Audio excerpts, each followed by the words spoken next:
प्यारे बच्चों, SV children academy Rawla के शिक्षण संस्थान में आपका स्वागत है। हम बात करें कक्षा 7 और विषय सामाजिक विज्ञान। पहला पाठ हमारा चल रहा है जिसका नाम है हजारों वर्षों में हुए परिवर्तन की पड़ताल। इस पाठ का हम अध्ययन करें, आपको पता है, और पिछले 5 से 6 पाठ हम पढ़ चुके हैं। पाठ नंबर हमारा 7वां है। हम इस पाठ को पढ़ेंगे सामाजिक विज्ञान, और 2 पाठों में हम प्रश्न पढ़ रहे हैं। पिछले वीडियो में प्रश्न आपने लिख लिए हो ना, और पढ़ भी लिए होंगे। अब अगला 5 प्रश्न हमने कल कर लिए थे पिछले वीडियो में, जो भी आपने देखा था सामाजिक विज्ञान के पहले पाठ के, क्योंकि पहला पाठ है पूरा हो चुका है। अब हम दूसरे पाठ की तरफ चले। प्रश्न नंबर 6 क्या है, देखो। पिछली कई शताब्दियों में, शताब्दियों का मतलब होता है 100 साल की एक शताब्दी होती है। 100 साल, 2 साल, 3 साल, कितने साल बीत गए। पिछले कई शताब्दियों में हिंदुस्तान शब्द का अर्थ कैसे बदला है। पिछले कई सालों में, अब देखो, कभी हम इंडिया कहते हैं, कभी हम भारत कहते हैं, कभी हम हिंदुस्तान कहते हैं, अलग अलग नाम है ना। तो ये अलग अलग नाम अलग अलग तरीके से है, सीधे नहीं है। तो यहाँ क्या पूछ रहा है कि हिंदुस्तान शब्द का अर्थ कैसे बदला। ये बार बार कोई हिंदुस्तान कहता, कोई इसको हिंदू कह देता, कोई कुछ ही कह देता, तो इसका नाम कैसे चेंज हुआ। ये देखो, फारसी इतिहासकार था। फारसी इतिहासकार का मतलब क्या होता है कि फारस से आया था, ठीक है, फारस से। फारसी इतिहासकार मिनहाज ए सिराज, पहले पाठ में हमने पढ़ा था इसका नाम।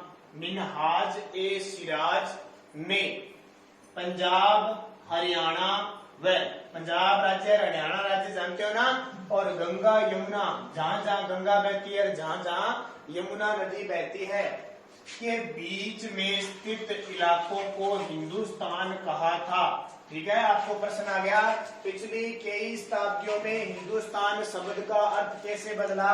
तो आप उत्तर क्या लिखोगे। फारसी इतिहासकार मिनहाज ए सिराज ने पंजाब, हरियाणा, गंगा यमुना के बीच में स्थित इलाकों को हिंदुस्तान कहा था। जैसे आज हम पूरे भारत को कहते हैं ना, नीचे केरल, कर्नाटक और सारे पूरे नक्शे में भारत है। उस समय दक्षिण भारत हिंदुस्तान में शामिल नहीं था। ठीक है, ये हमारा जैसे नक्शा है ना, जैसे, ठीक है, ऐसे ये नक्शा है ना। पहले ये ऊपर ऊपर वाला ही था इतना, ये ऊपर ऊपर वाला ही क्या कहलाता था, हिंदुस्तान कहलाता था। ये दक्षिण भारत शामिल नहीं था। अब तो पूरा ही है ना, पूरा भारत है, दक्षिण भारत शामिल है। तो इस प्रकार ऐसे धीरे धीरे परिवर्तन आ गए।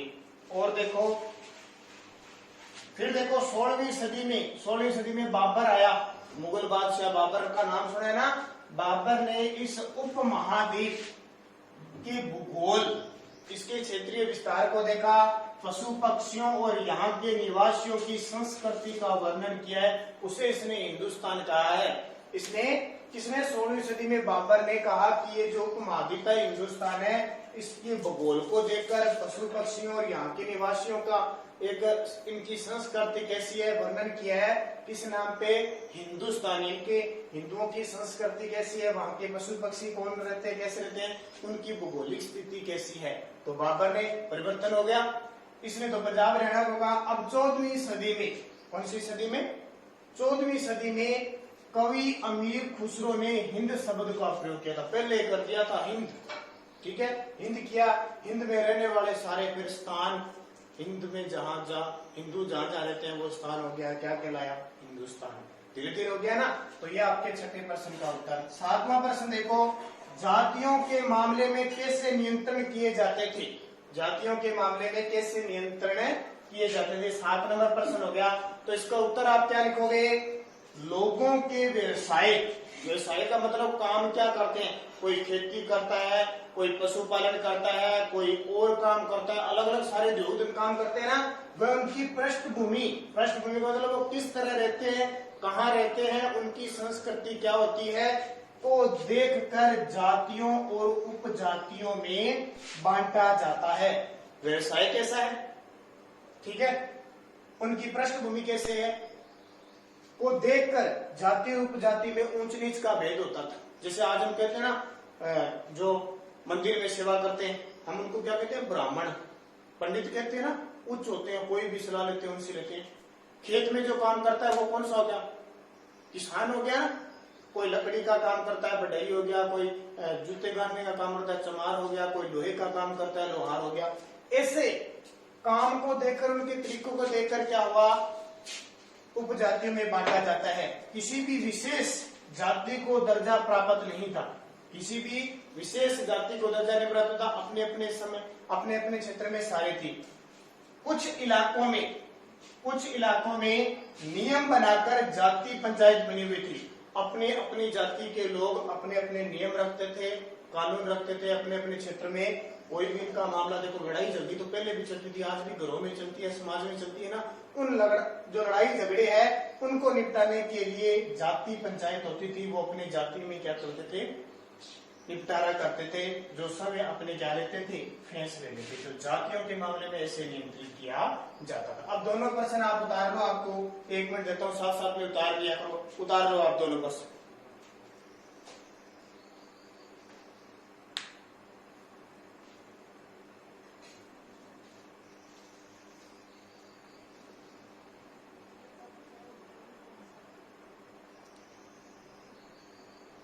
हाँ, दोनों प्रश्न उतार लो, फिर अपने 8वें प्रश्न की बात करते हैं। 8वें प्रश्न में क्या होता है, क्योंकि उसके बाद में बड़े प्रश्न आएंगे ना। बड़े प्रश्न जब आपका विद्यालय लगेगा तो करवाएंगे, 9वां 10वां 11वां 12वां, बस 8 तक ही पढ़ने हैं आपको। और किसी के समझ में नहीं आए तो वीडियो को रोक लिया करो, ताकि आराम से पढ़ सको आप इसको।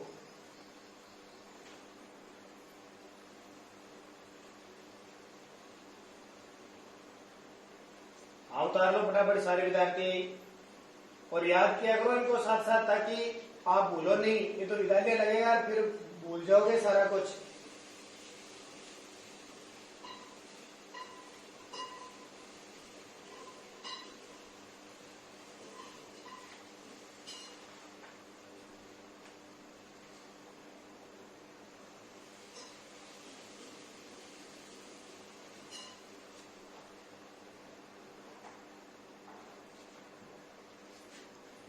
ठीक है, अब देखो 8वां प्रश्न और देख लेते हैं, छोटा सा है। बाकी अपने जब स्कूल लगेगा बड़े प्रश्न तब करेंगे, अब छोटे छोटे प्रश्न करने हैं सारे, ताकि आप पढ़ सको। 8वां प्रश्न देखो, प्रश्न नंबर 8 क्या है, सर्व क्षेत्रीय साम्राज्य से आप क्या समझते हैं। सर्व क्षेत्रीय साम्राज्य से आप क्या समझते हैं। ठीक है, सर्व क्षेत्रीय का मतलब क्या होता है, सब जगह एक ही राजा का अधिकार, सब जगह एक ही राजा का अधिकार। जैसे चोल, तुगलक, मुगल जैसे वंशों का सर्व क्षेत्रीय साम्राज्य का पता चलता है, साम्राज्य का पता चलता है। ठीक है, बड़े क्षेत्र पर इन्होंने सब क्षेत्र पर अधिकार कर रखा था। जैसे दिल्ली के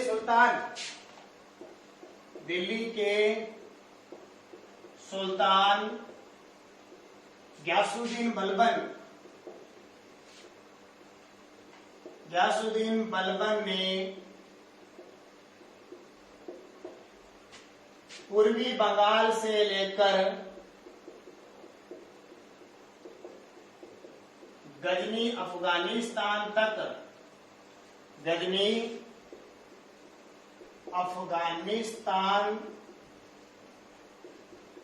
तक अपना साम्राज्य विस्तार किया।